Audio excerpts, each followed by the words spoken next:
Severe thunderstorm warning. El Paso. Central Colorado until 8:15 p.m.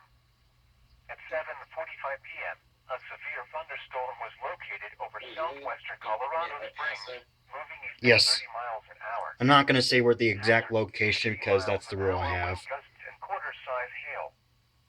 Source radar indicated.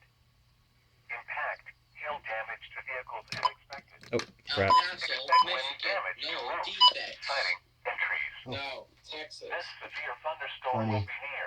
Imagine going to around El Paso, Michigan. Security. Security, Widefield and Peterson Air Force Base around 7:55 p.m. That's a county, dude. Fountain and Cimarron Hills around 8 p.m. Texas, Other locations in the path of a severe thunderstorm include Greenwood Air Force Base.